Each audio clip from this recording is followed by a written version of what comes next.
예, 몸이 가면 마음도 간다. 몸이 가면 마음도 간다라는 제목으로 하나님 말씀 증거하도록 하겠습니다. 요한복음의 기록 목적은 믿음입니다. 믿음 생기기 위한 거.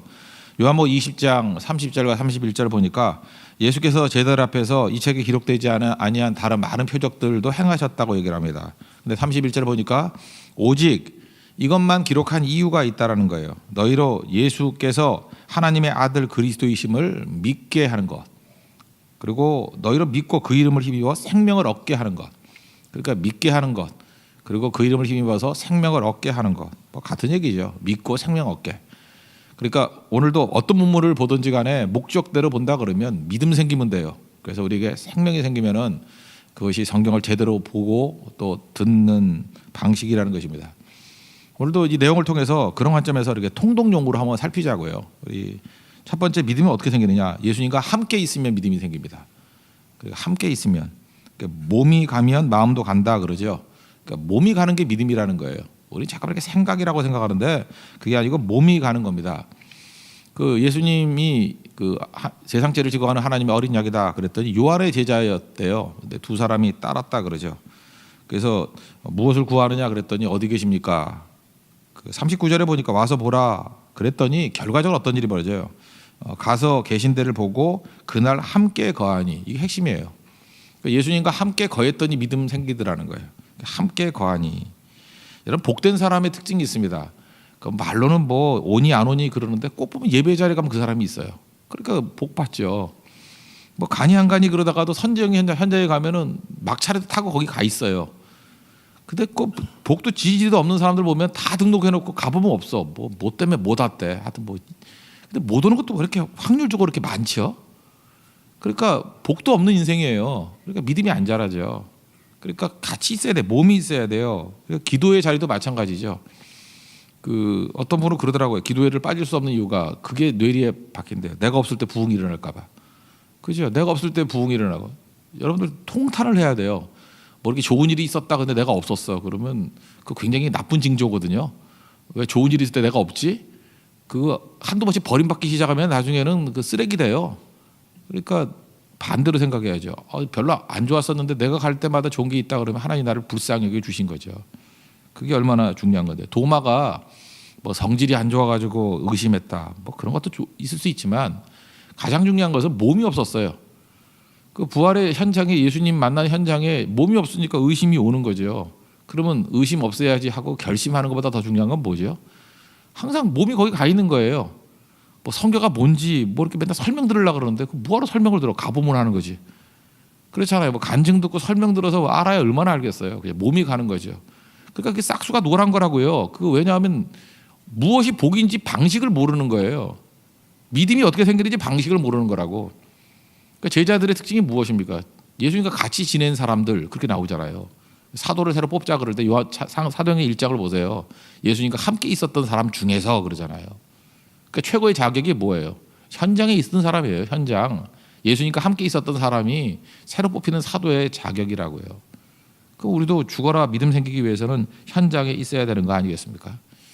이게 유대인들도 동양이기 때문에 우리하고 성향이 좀 비슷한 것 같아요. 그래서 서양 사람들은요 굉장히 중요하게 여기는 게 고백인 것 같아. 그래서 I'm a Christian, 나는 기독교인입니다. 이렇게 고백하는 게 쉽지가 않아요. 그죠? 그거 막 심사숙고하고 언약의 백성이기 때문에 좀 언약의 계약의 백성이기 때문에 그런 것 같아요. 그래서 그런 말 되게 잘 안 해요. 그래서 서양 사람들이 중요하게 여기는 건 세례 되게 중요하게 여겨요. 세례를 받을까 말까 믿지 않으면 세례 잘 안 받아요. 세례 진짜 중요한 거고 그래서 예식이 되게 중요한 거예요. 그죠? 이렇게 그 선언하고 고백하고 이러는 거. 근데 이게 한국 문화로 오면요 이게 별거 아니거든요. 우린 고백 100번도 해요.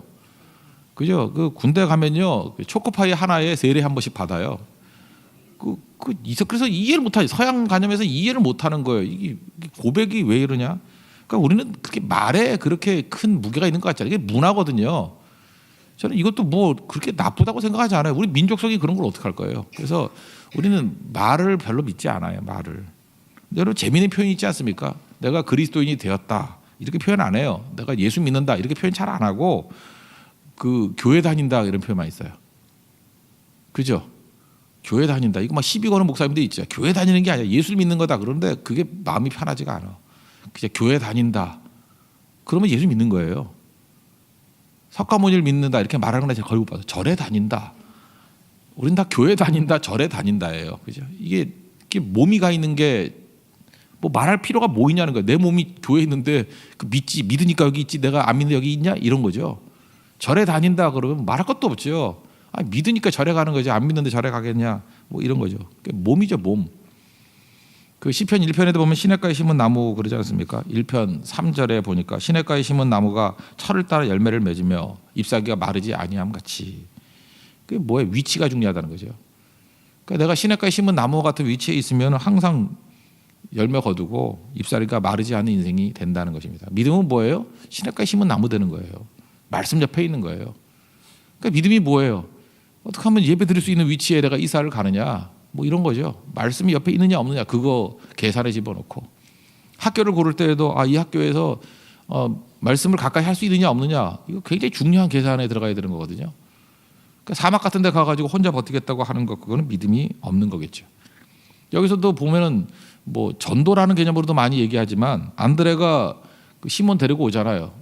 그때 뭐 자세한 설명이 있습니까? 빌립이 나다나엘 데려올 때도 마찬가지고 그 위치죠. 와 보라. 몸을 끌고 왔잖아요. 몸을.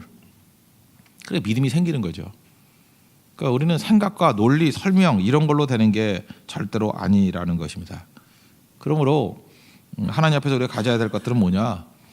이렇게 같이 몸 가게 만드는데 힘을 기울여야 된다는 거예요. 그래서 지금도 우리가 그 에너지가 한계가 있잖아요. 한계가 있으니까 그 에너지를 어디에 써야 될 것인가? 우리는 자꾸 이렇게 뭐 증거를 해야 된다고 생각하는데 실질적인 경험에 의하면요, 그 성도들이 증거하는 거에 내용들이 그렇게 많은 내용이 아니거든요. 그러니까 증거가 그렇게 오래 걸리는 게 아니라고. 뭐 오영리 정도 증거하고 요한복음 3장 16절 증거하는데 뭐 얼마나 시간이 걸려요? 5분 10분밖에 더 걸립니까? 그거 증거했다고 다 되는 건 아니잖아요. 이제 뒷부분에 나오지만 성령이 그 짧은 단순한 말씀을 통해서 일하시는 게 있어요. 그럼 우리의 모든 힘은 어디에 쏟아야 되느냐 하면은 몸이 오게 만드는 데 쏟아 부어야 돼요. 안드레가 지금 총 힘을 기울인 게 뭐예요? 예수님 앞에 끌고 나온 거죠. 빌립이 나다나엘 데려온 게 뭐예요? 그 회의주의자를 예수 앞에 끌고 나온 거 아니에요. 그러니까 우리 힘은 그런 데 써야 된다는 것입니다. 그러니까 교회 힘도 마찬가지죠. 교회 힘이 뭐예요? 믿지 않는 많은 사람들에게 복음 증거하는 데 써야 되고, 전도하는 데, 선교하는 데 써야 되고, 그다음에 예배 자리 불러 모으게 만드는 데 써야 돼요. 이제 우리가 구슬은 많이 만들어 놓은 것 같아요. 막 전도도 많이 하고. 이제 구슬도 꿰야 보배잖아요. 그런 사람들이 교회 예배 자리에 나오게 만드는 거예요. 주변에 이렇게 구름대 같이 뭐 이렇게 머물러 있는 사람들이 있잖아요. 갈까 말까 이제 끌어 모아서 예배 자리에 앉히는 거예요. 일단 빈자리 없게 만드는 거예요. 차고 넘치게 만드는 거예요. 그게 믿음입니다. 내 믿음도 잘하고 그 사람 믿음도 잘하게 만든다는 거예요. 이거 할 때 힘들까요? 안 힘들까요? 힘들어요. 제가 오늘 부제로 고난, 총량, 불변의 법칙 그랬잖아요. 제가 살아보니까 인생의 고난은 비슷비슷해. 그래서 하나님의 뜻을 저버리고 자기 먹고 살겠다고 막 노력하면 그것도 쉽지 않아요. 죽어라 고생해. 그죠? 시험이 그치지 않아. 그래서 그것도 고난이에요. 근데 참 묘하죠. 너희는 먼저 그의 나라와 그의 의를 구하라. 어느 순간인가 그냥 욕심 안 부리고 그냥 주를 위해서 충성 다하겠습니다. 그걸 1순위 두고 있으면은 이 모든 걸 너에게 더하리라. 이거를 체험하는데 이 한 절의 말씀, 마태복음 6장 33절 이 한 절의 말씀을 이해를 못 해가지고 이제 믿음이 흔들흔들해가지고 내일부터 해야지 뭐 이렇게 의욕이 있는 사람도 있잖아요. 내일부터 해야지. 근데 참 묘해요. 이게 목사니까 이게 느낌이 오잖아요. 이거 6개월도 안 돼가지고 이제 죽을 똥 싸는 똥 하면서 이제 오겠다 그러는데 거의 틀리지 않아요. 참 묘하죠. 그 모든 고난이 자기 삶의 문제에서 다 오는 거예요. 그래서 결국은 그의 나라 그의 의를 구하는 일도 못하고 지 인생도 무너지고 이제 깨달았으면 이거 우리 인생 가운데 몇 번씩 깨닫거든요. 야 이걸 우리 바보가 아닌 이상 금부가 아닌 이상 잊어버리면 안 되죠. 닭대가리가 아닌 이상 잊어버리면 안 되죠. 그러니까 그 명문 가문이 뭔지 알아요? 실패를 기록하는 거예요. 이렇게 했더니 실패했더라. 절대로 다시는 하지 마라. 2번 실패하는 건 이방인이다. 다시는 하지 말라. 그래서 새기는 거예요. 왜냐하면 거기에는 피가 주르르 흘렀거든요. 그 교훈 하나 얻기 위해서. 그것 때문에 눈물이 주르르 흘렀거든요. 후손들에게 그거 피눈물 나게 만들 거예요. 그러니까 피눈물의 증거의 대가를 가지고 후손에게 물려주는 거예요. 이건 피로서 증거하는 얘기다. 눈물로서 증거하는 얘기다. 다시는 이런 닭다가리 짓 하지 마라. 그죠? 이거 붙들어야 된다. 그게 세워지면 그게 기독교 명문 가문이 돼가는 거예요. 그러니까 넘어져도 괜찮습니다. 그거 안 한 사람 없어. 다 넘어졌었어요. 그러니까 또 붙드는 거죠. 또 붙드는 거. 그리고 나아가는 거죠. 하나님 앞에 그 모습이 꼭 필요하다는 것입니다. 결코 포기하지 마십시오.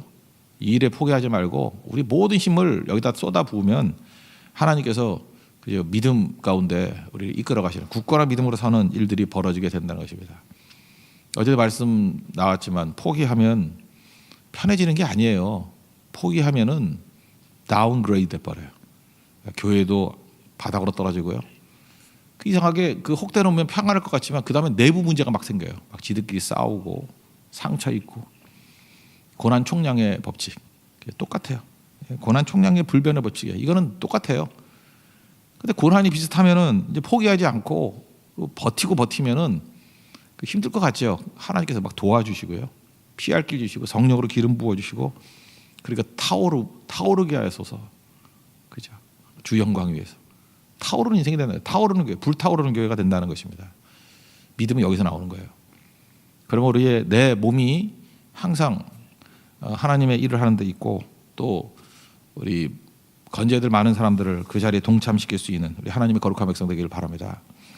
그리고 두 번째 믿음이란 건 뭐냐 하면 전제가 주가 일하신다는 게 전제예요. 주가 일하시는 거니까 그러니까 성령의 역사라 그럴 수 있죠. 지금이야 뭐 주가 일하신다는 게 주로 성령이 일하시는 거니까 그러므로 단순하게 순종해도 된다는 거예요.